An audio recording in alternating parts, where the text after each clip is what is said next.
combination sensitive, dehydrated, and rosacea prone skin. So starting using a retinoid was actually scary for me. I had heard all the horror stories of the retinalses, retinizing effects of retinoids. And if you haven't heard about that, basically what it means is that when you start using a retinoid product, you can experience redness, dryness, irritated skin. I get that when I walk out into the cold, so I wasn't really looking to subject my skin to that voluntarily. This is an example of me putting a retinoid on my face and then using the same finger that the retinoid was on to put the eye cream around my eye. See how irritated my eye was? That's the power of a retinoid. Is it a quote from Spider-Man that with great power comes great responsibility? Correct me in the comments if I've got the wrong superhero. But that is what using a retinoid is like. So that's why I thought doing today's video of explaining my retinoid journey may help those of you who are already well on your way on your own retinoid journey, or if you're looking to start a retinoid. So why do we knowingly apply this product to our face when we know full well the propensity for irritation is high? Retinoids have all the studies and the research behind them to really support their efficacy in reducing the look of fine lines and wrinkles, but also preventing the signs of aging. Those two things in combination are hard to come by in skincare products. So you can see why I wanted to get a retinoid into my skincare routine. Side note, did you know the backstory of how retinoids came to be known to reduce the look of your fine lines and wrinkles, build collagen in the skin, reduce hyperpigmentation, build skin resiliency, increase skin cell turnover? How did we get to know all these benefits? Well, it was kind of by accident. Let me explain. Firstly, retinoids are derivatives of vitamin A. There are some synthetic forms of vitamin A, but I know it just causes more confusion. We're going to get into all of that. But vitamin A is responsible in the body for healthy bones and vision. However, our bodies don't naturally produce vitamin A, so it's essential to consume foods that are rich in vitamin A, like carrots, tomatoes, fish oils. For the skin, we need to rely on topically applied forms of vitamin A in your creams, serums, etc. So the reason why retinoids were sort of stumbled upon from an anti-aging point of view is because back in the 1940s, there was actually research published on the efficacy of using retinoic acid for treatment of acne. And by the late 1950s, dermatologists were regularly using this as a treatment for acne. However, as is often the case in medicine, the patients who were receiving this treatment also noticed a side effect, the diminishment of their fine lines and wrinkles. So it wasn't until the 1980s where the first study was published that really linked retinoic acid to manage skin aging. I'm talking about retinoic acid, and I want to explain that more fully because when I first started my retinoid journey, I was completely overwhelmed with the number of retinoid products on the market, what everything was called, what it does in the skin. So I've created a visual that I hope will help you understand that better. On the far right of this visual is retinoic acid, and that is the biologically active form of vitamin A in the skin, meaning that retinoids need to be in a retinoic acid state to bind to the appropriate receptors in the skin. That's why you can see I've listed these from the weakest strength to the strongest strength. I have to interject here, just jumping to the highest strength because you think, oh, that's going to be the best one, give the fastest results, that's what I want, isn't necessarily the best approach with your skin. When it comes to retinoids, if you can be in consultation with a medical professional, they'll definitely help guide you on what product is right for you. I'm not a medical professional, simply here to educate you on what your options and choices are. Back to our diagram. Retinol esters are on the weakest side of the scale. You might see them in products as retinol palmitate, acetate, or linoleate. When applied to the skin, they need a 3-step conversion to become retinoic acid. First converting into retinol, then retinal, and then retinoic acid, and so it goes down the line. Retinol is more powerful than retinol esters, needing a 2-step conversion to become retinoic acid in the skin. And retinaldehyde, otherwise known as retinal, is a precursor to retinoic acid.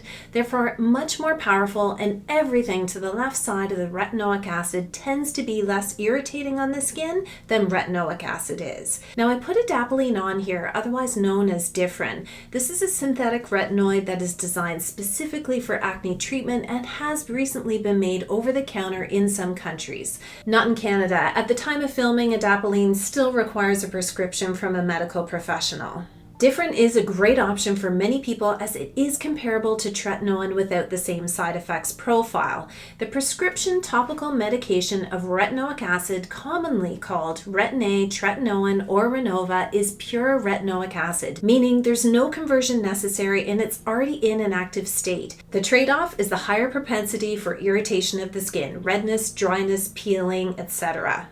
I believe tretinoin is one of the most popular topically applied retinoids, and it has the research to back up its efficacy. It's well known to treat comedonal acne, hyperpigmentation, melasma, and the anti-aging benefits are there as well. The strongest of the topical retinoids is tazarotene. I didn't actually put it on my little visual, mostly because I ran out of room, but it's often used in very specialized cases, including psoriasis, and its propensity for irritation can even be higher than tretinoin. Finally, isotretinoin, commonly known as Accutane, is the most potent of all the retinoids. It's a prescription oral medication and most often reserved for severe acne. It definitely needs considerable follow-up and close monitoring by a medical professional in order to manage its effects and side effects. So, retinoids are confusing. No wonder people have a hard time knowing where to start. So I thought it'd be beneficial to tell you about my retinoid journey, and combined with the information above, which I wish I had when I was starting my retinoid journey, you can extrapolate the information you need and hopefully make a good decision or a solution based on everything you hear in this video.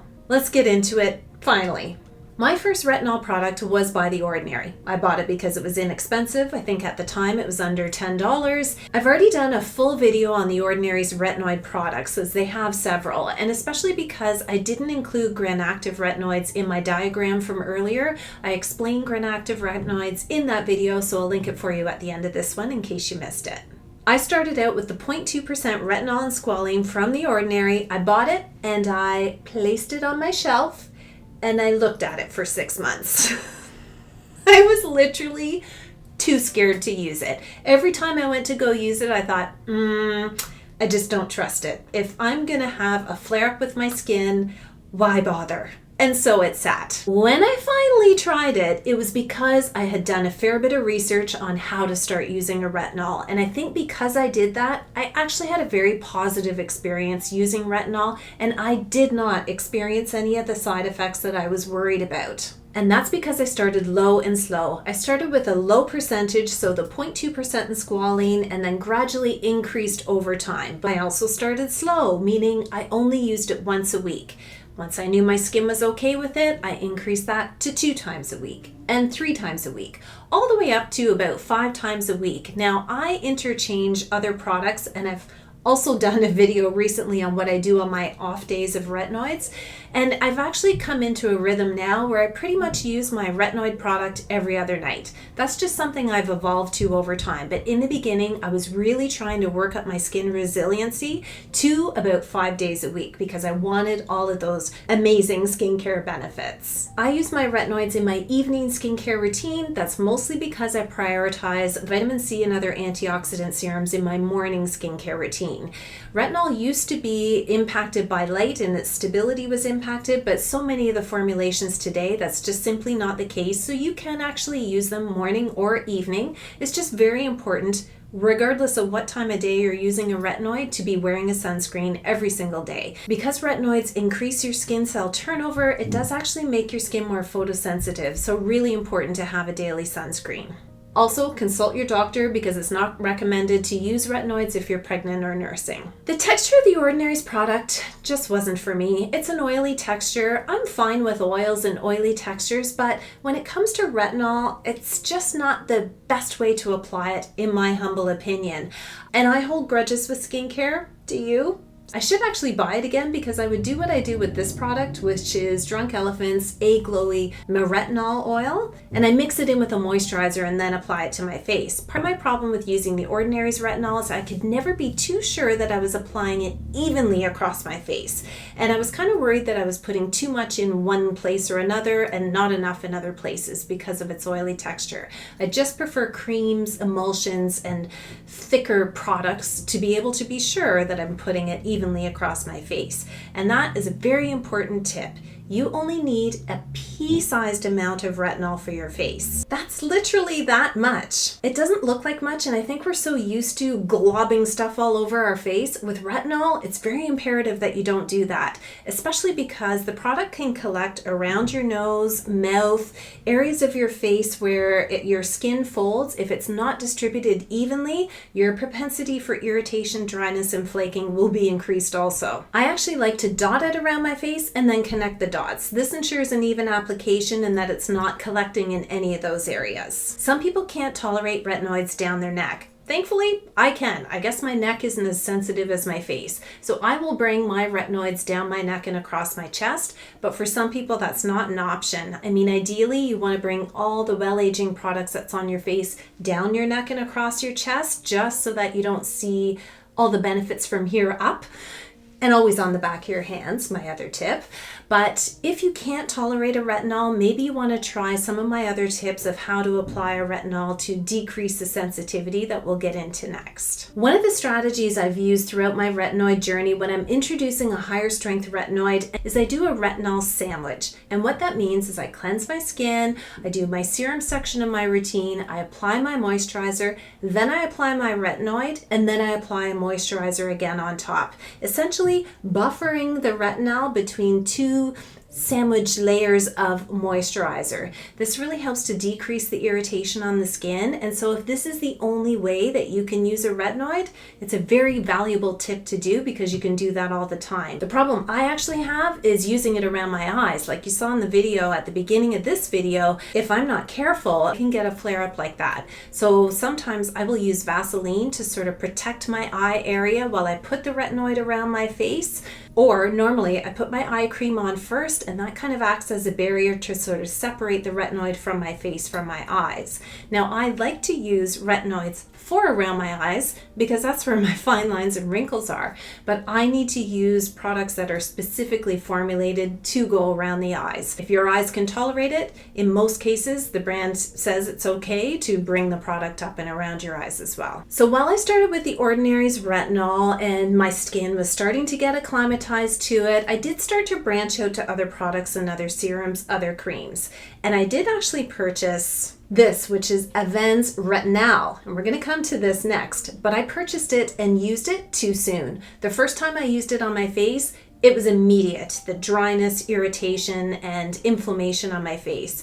I jumped into something too high strength too quickly. So I took it out of my routine, went back to using retinols, and started to really expand my retinol use amongst different products. Going back to my diagram of weakest to strongest strength, just because you're using a retinaldehyde or a retinol product doesn't mean you're not going to get the same results. It means it's going to take longer to get the same results. So using tretinoin or something that is retinoic acid already is going to give you those results really quickly, but the possibility of an extremely compromised skin barrier. But for those of you with very resilient skin or skin that can tolerate it, it's absolutely could be the best way to go for you. But for those of us who need retinol or retinaldehyde to achieve our results, don't think that you're missing out on anything by not jumping too high on the scale. You'll get the same results. It's a slow and steady wins the race type situation. This is Night Shift by Stratia. It is a fantastic retinol. Great for beginners, great for seasoned retinol users as well. They use an encapsulated form of retinol, which is really great because it helps decrease the sensitization in your skin. It contains a 0.15% retinol as well as ceramides and panthenol and centella asiatica, all meant to help moisturize and calm and soothe the skin, which we need all that when we're applying retinol to our face. It's $28 Canadian for a 50 ml size. Kiehl's is another great vegan and cruelty-free brand, and this particular retinol is unique because you mix it yourself. I love these products that you mix yourself at home because you don't have to worry about how long a product has sat on the shelf at the store or the warehouse before it comes to you. You know its effective date is effective the day that you mix it, so your period after opening or expiry date could be extended because of that. This is their Retinol Fast Release Wrinkle Reducing Retinol Serum, but it's not cheap. It's 28 mils and it's $98 Canadian.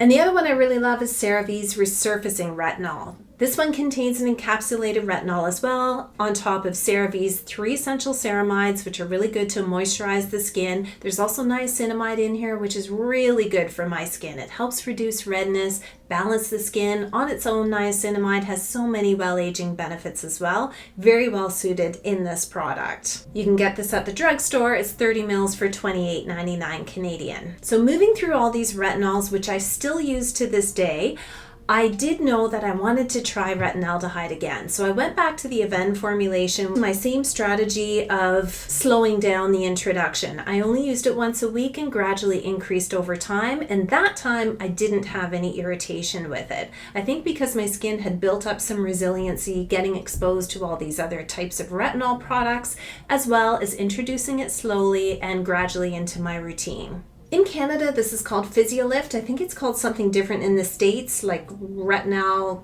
Escapes me at the moment, but you can drop it in the comments below. It's nice because it's available at the drugstore. It contains Aven's thermal spring water as well as a 0.05 retinol percentage in the formulation, and it's $57 for 30 mils. That formulation is similar to this product, which is Geek and Gorgeous. They have their A-Game, which is their retinol product I should say, and they have this in both a 5 and 10%. So the Aven formulation is similar to the A-Game 5. The reason why I love the A-Game product is because you can choose the 5 or 10 depending on sort of where you are in your retinoid journey. Start with the 5, see how your skin responds to it, and then you can gradually increase to the 10. The 5 is a 0.05% retinol, whereas the 10 is a 0.1% retinol. It's only €18.80 for 30 mils, but just be careful of where you live and what country you're importing from. You may be subject to duty and import fees.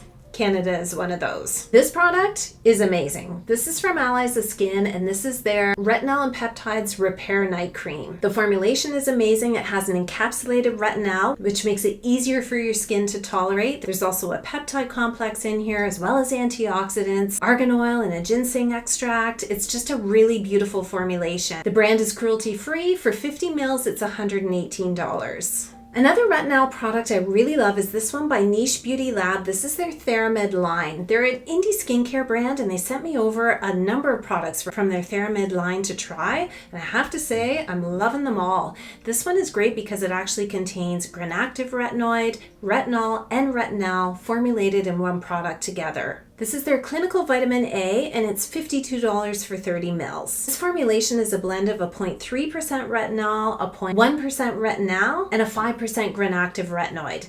This formulation my skin just loves. It's really, really beautiful to apply, and I've had zero irritation as a result. Finally, I've been using Maylove. This is their Moonlight Retinol Super Serum, and this is a brand from the States. This has a 0.11% retinol, and it's also formulated with ceramides, tea extracts, hyaluronic acid, and squalane, which really help to nourish and protect the skin as well. For 1 ounce, it's $36.95 US. I plan to try Medicate's retinol serum as well. Drop a comment below if you've tried that or any other retinol product. I'd love to hear your thoughts and experiences. I've not tried Tretinoin. Now, never say never, but my daughter was prescribed this for a skin issue, and I was like, do I?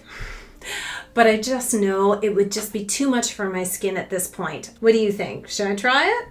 I think I'll leave that as a decision in the hands of a qualified dermatologist, not just me.